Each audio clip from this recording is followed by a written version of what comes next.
Graça, paz e misericórdia da parte de nosso Senhor Jesus Cristo. Bem-vindo a você que nos acompanha para mais uma escola bíblica dominical. Chegamos no último trimestre deste ano de 2024, onde estaremos comentando as promessas de Deus. E o comentarista é o nosso querido pastor Elinaldo Renovato de Lima. Ele é pastor presidente da Assembleia de Deus em Parnamirim, Rio Grande do Norte. O tema do nosso trimestre é as promessas de Deus. Confie e viva as bênçãos do Senhor, porque fiel é o que prometeu. Esta revista, ela está dividida, nós podemos dividi-la pelo menos em 3 blocos, por assim dizer. O primeiro deles seria das lições 1, 2 e 3, onde nós estaremos aprendendo as promessas de Deus, promessa de Deus para Israel e promessas de Deus para a igreja. No segundo bloco, da lição 4 até praticamente a lição de número 12, onde vai falar diversos tipos de promessa que o Senhor apresenta para o seu povo. E por fim, no último bloco, por assim dizer, a conclusão: as promessas de Deus são infalíveis. Nesta lição, nós vamos ver, ela está dividida praticamente em 3 pontos, em 3 tópicos distintos, onde nós vamos ver um convite de Deus, no tópico 2, as promessas e os fundamentos, e no tópico 3, tipos e propósitos das promessas de Deus. Aqui no tópico 1 da nossa lição, um convite de Deus, nós vamos ver que Deus ele faz um convite aberto, um convite a uma promessa. E esse convite a uma promessa nós vamos encontrar lá no versículo 6, Buscai ao Senhor enquanto se pode achar, invocai-o enquanto está perto. E também no versículo 11 desta perícope que estamos estudando, Isaías capítulo 55, versículo 6 até o 13. Assim será a palavra que sair da minha boca, ela não voltará para mim vazia, antes fará o que me apraz e prosperará naquilo para o que a enviei. Partindo desta premissa, nós vamos ver que o convite ele está aberto. O Senhor ele abre a sua palavra de uma forma genérica, está aberto aqui o convite a buscar a promessa de Deus. Aí, na sequência, nós vamos ver que essa promessa, ela precisa, apesar de aberta pelo Senhor, ela precisa ser buscada pelo homem. Porque nós vamos ver no versículo 6, buscai ao Senhor enquanto se pode achar. Por que enquanto? Porque chegará um tempo que o homem buscará a Deus e não o encontrará. Como nós vamos ver na profecia de Amós, que muitos sairão vagabundos, correrão de mar a mar, que de fome e desmaiarão de fome e de sede, mas não de comida ou sede de água, mas fome e sede de buscar a palavra de Deus e não encontrarão. Esse tempo já está chegando. Nós já estamos chegando a esse tempo profetizado por Amós.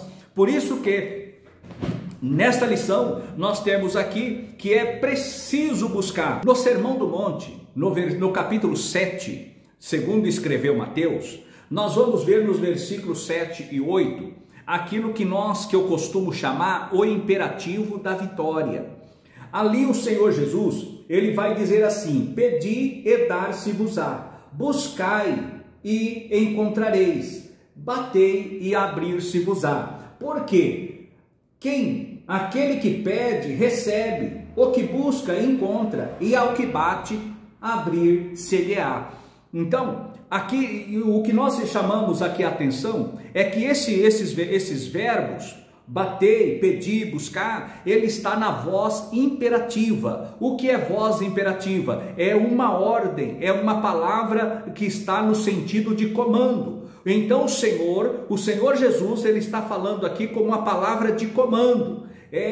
Batei, o pedi, batei, buscai, porque quem pede recebe, aquele que bate se abre, aquele que busca encontra. Então esse aqui é o imperativo da vitória, no Sermão do Monte, no capítulo 7 de Mateus, versículo 7 e o versículo 8. Daí a necessidade de buscar as promessas de Deus.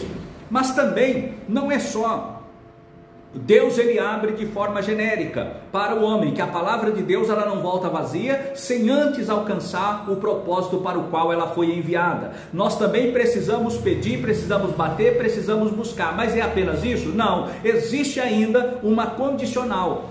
Qual é a condicional? É preciso arrepender-se. E hoje, o que nós mais temos dificuldade em ouvir é palavras que traz ao homem a necessidade do arrependimento.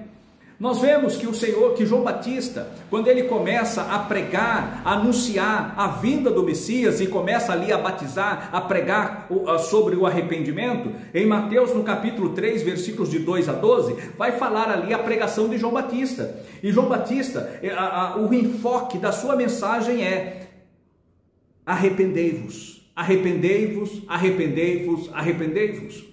Quando nós olhamos para o Senhor Jesus em Marcos, no capítulo 1, versículos 14 e 15, o Senhor Jesus ele vai dizer: arrependei-vos, porque a vós é chegado o reino dos céus. Então o Senhor ele prega arrependimento. Na primeira pregação do Novo Testamento, após o Pentecoste, que Pedro ele toma a palavra e começa a pregar, e aqueles homens compungiram-se nos seus corações, foram tocados, impactados pela pregação de Pedro. Ele vai dizer: varões e irmãos, o que faremos? E Pedro então vai dizer em Atos dos Apóstolos, ele vai dizer o seguinte, no capítulo 2, versículo 38, ele vai dizer: arrependei-vos, arrependei-vos. Ele vai trazer uma mensagem de arrependimento. Hoje em dia não se prega mais arrependimento, estão se trazendo hoje mensagens que a pessoa tem direito ao arrependimento. Não, ou melhor, tem direito ao perdão, mas nós não temos direito ao perdão. Nós temos sim, é que arrependermos para receber de Deus o perdão. No tópico 2 da nossa lição, nós vamos ver as promessas e seus fundamentos. A promessa na Bíblia, ela tem tanto no Antigo quanto em o Novo Testamento. Lá no Antigo Testamento, nós vamos ver, o nosso comentarista ele faz menção sobre a criação, a formação de um povo, o povo que o Senhor criou, formou e fez. O Senhor está mostrando ali, em Gênesis, no capítulo 12, a chamada de Abraão. Depois nós vamos ver Deus repassando a promessa de Abraão para Isaac e depois para Jacó. Então Deus ele faz uma promessa e nós vamos ver o cumprimento desta promessa que Deus fizera lá no passado, o cumprimento delas em o Novo Testamento. Em Lucas no capítulo 4, versículo 16 e também em Atos capítulo 2, versículos 29 ao 31, na pregação de Pedro, nós vamos ver que aquelas promessas feitas no Antigo Testamento, elas se materializaram em Cristo Jesus no Novo Testamento. O nosso Deus é um Deus infalível em suas promessas. Por que infalível? Porque o nosso Deus, ele é todo-poderoso, ele tem o controle de todas as coisas e ele não falha naquilo que ele fala, naquilo que ele propõe a fazer, verdadeiramente ele faz. Aquilo que ele promete, ele verdadeiramente cumpre. Não é como os homens que se esquecem das promessas e depois, pela própria infidelidade, defeito de caráter ou impossibilidade, não conseguem cumprir com as suas promessas. Mas o nosso Deus, ele é poderoso para cumprir com todas as suas promessas.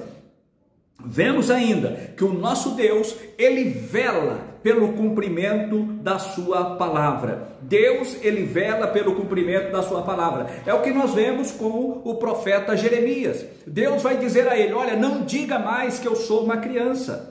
Não diga mais, porque desde o ventre eu te conheci, eu te santifiquei ainda no ventre, e as nações eu te dei por profeta. E Deus então, ele faz ali uma chamada para Jeremias, e no capítulo 1, no versículo 11, nós vamos dizer assim: ainda veio a minha palavra do Senhor, dizendo: que é que vês, Jeremias? E eu disse: vejo uma vara de amendoeira. E disse-me o Senhor: viste bem, porque eu velo sobre a minha palavra para cumpri-la. Isso mostra a fidelidade do Senhor nosso Deus no cumprimento de todas as suas promessas. Deus, ele não somente faz a promessa, mas também ele vela pelo cumprimento das promessas que nos são feitas.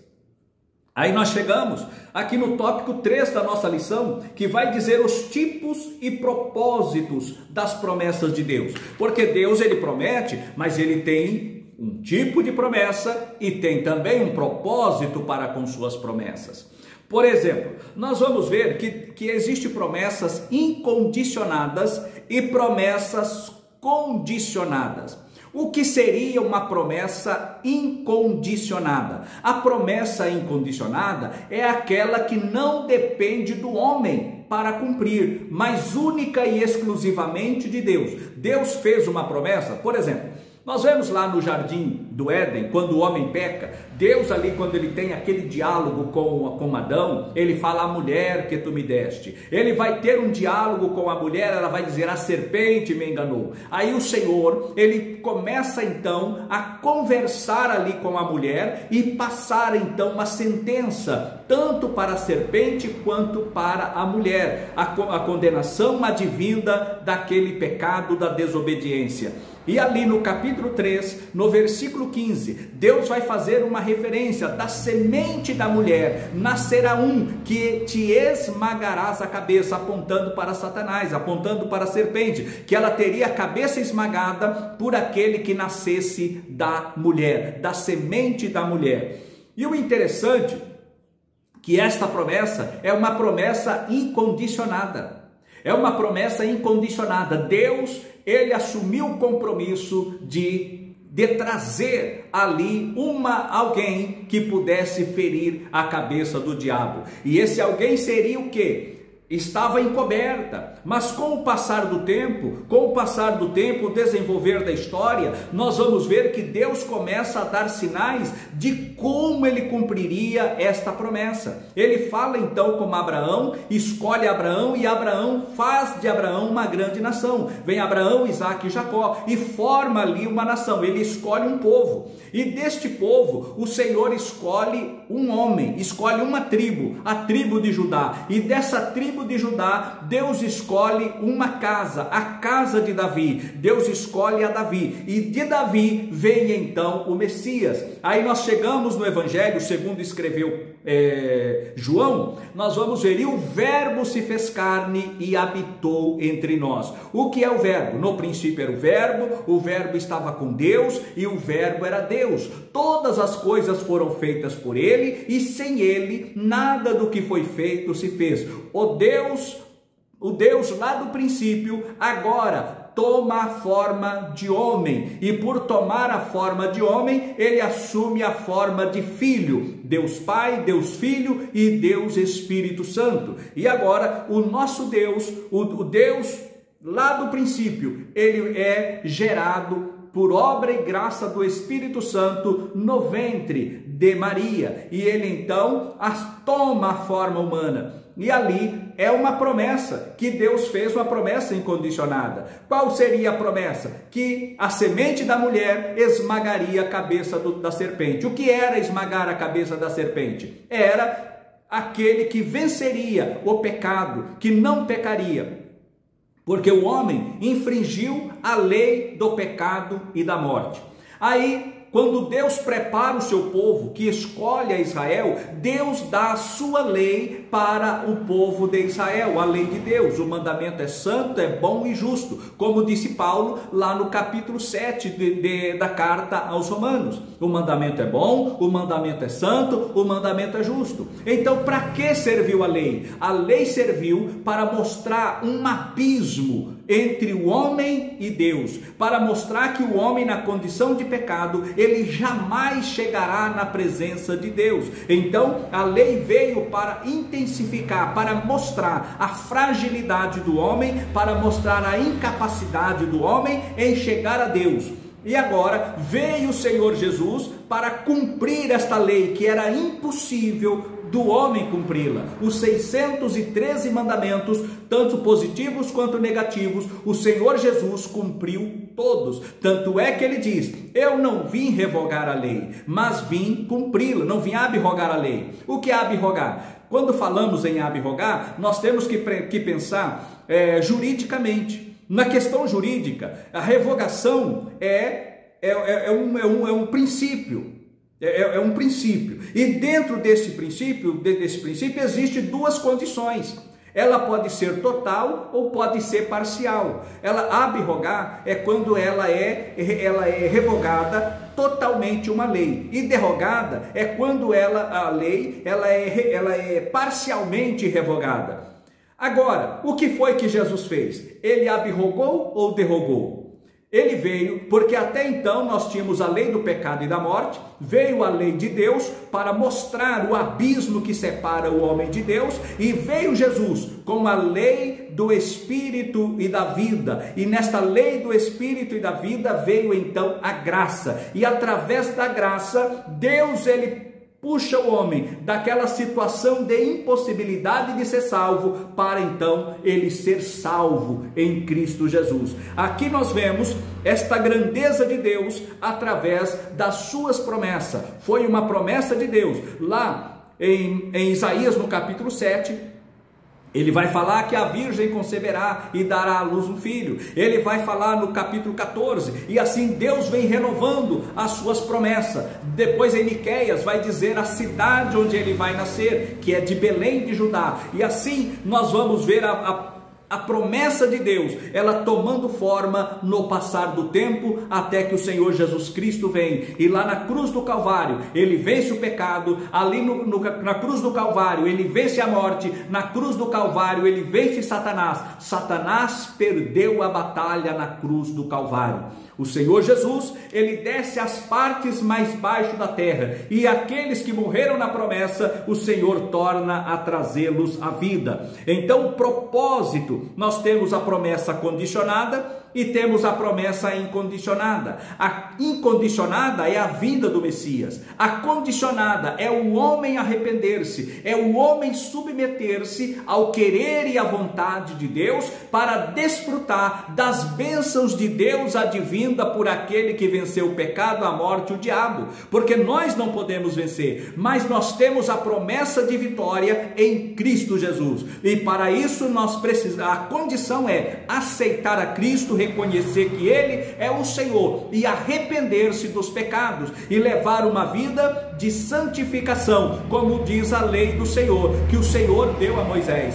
Então nós temos que viver uma vida de santidade, não que temos que cumprir a lei, mas temos que levar uma vida de santidade. O propósito da lei era mostrar a santificação necessária que o homem precisa para aproximar de Deus. Veio o Senhor Jesus e falou: sede santo, porque escrito está, sede santo, porque o Senhor vosso Deus é santo. Veio Pedro e disse: sede santo, porque o Senhor vosso Deus é santo. Nós vemos a palavra de Deus falando sobre a santidade, e o homem precisa ser santo. Veio Paulo escrevendo aos Tessalonicenses que precisamos ser santo. Então é uma condição para desfrutarmos das promessas eternas que o Senhor reservou para nós. O propósito das promessas é levar o homem para o céu. Deus tem esse propósito, é o resgate da raça humana através de Cristo Jesus, nosso Senhor e Salvador. Deus é soberano e zela pela sua palavra. Ao longo da Bíblia, Deus revelou diferentes propósitos para fazer cumprir as suas promessas. Ficai firmes, pois, na promessa do Senhor Jesus, e dela desfrutai, segundo o texto sagrado nos orienta e nos impulsiona a fazer, obedecendo, servindo ao Senhor e submetendo a Ele, ao seu querer e à sua vontade. E assim, nós vamos agradando a Deus e recebendo de Deus aquilo que Ele nos prometeu. Que Deus nos abençoe e nos guarde, e até a próxima lição, se Deus quiser. Amém.